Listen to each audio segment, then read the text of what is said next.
Something happens. Sometimes things happen. Okay, so here's the electron dot formulas for each of these atoms. All right, so our molecular formula is nitrogen trifluoride, nitrogen and 3 fluorines. That subscript 3 means I have 3 fluorines. So I wrote the electron dot formulas for 1 nitrogen here and 1, 2, 3 fluorines. So the nitrogen has 5 valence electrons, and you figure that out from where it is in the periodic table. If I'm right here, then the original nitrogen had 3 electrons represented or corresponding to these 3 atoms in the p sublevel of its valence level, and then the 2 over here, they actually merge together and form hybrid orbitals. So I still have the same number of electrons in the valence level. So there are 5 electrons in the valence level because we don't get rid of any electrons in the valence level. We just reshape the orbitals when we hybridize. Okay, so there's 5 orbitals around nitrogen, and fluorine's 2 more over, nitrogen, oxygen, fluorine. So that means it's going to have 7 valence electrons. The electrons that we put as dots are the valence electrons, the ones that are on the outermost energy level of the atom. Then we're going to share these 2, and these 2, and these 2. And the reason I shared those 2 is because atoms kind of want to have 8 electrons. And by sharing that number of electrons, this nitrogen now has 1, 2, 3, 4, 5, 6, 7, 8 electrons. And each fluorine now has 1, 2, 3, 4, 5, 6, 7, 8 electrons.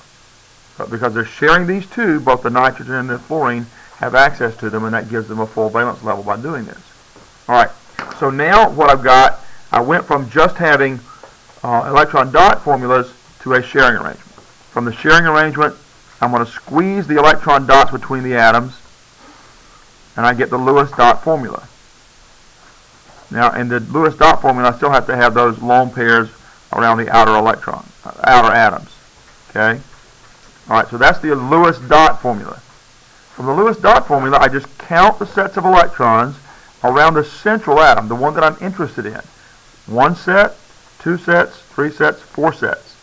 If you have 4 sets of electrons, we said a moment ago, it's going to form a tetrahedral. So my nitrogen is going to be here. I'm going to have one leg going up, one at 109.5 degrees, one coming out toward you at 109.5 degrees, and one going back behind at 109.5 degrees. This is the electron pair shape, and I'm going to put my electrons on here. Okay, so those sets of electrons around that central atom are being put on these arms.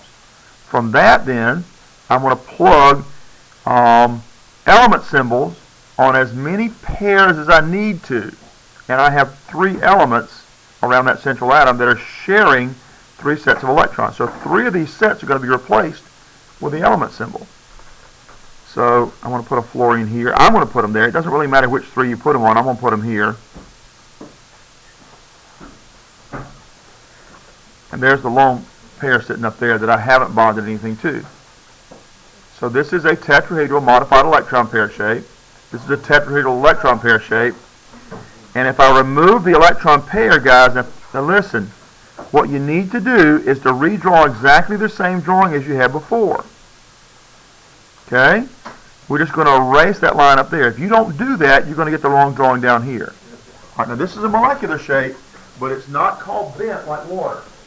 Hang on 1 second, I'll try to give you a name. Hello?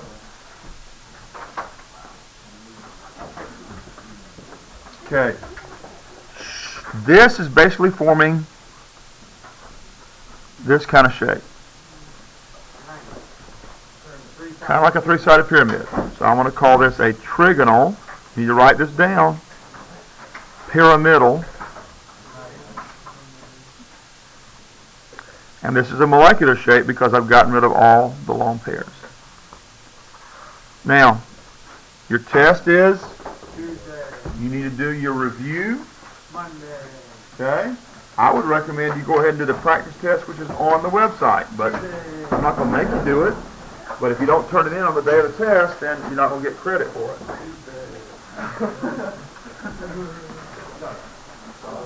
Something dropped. Oh, somebody else's stuff dropped? Okay.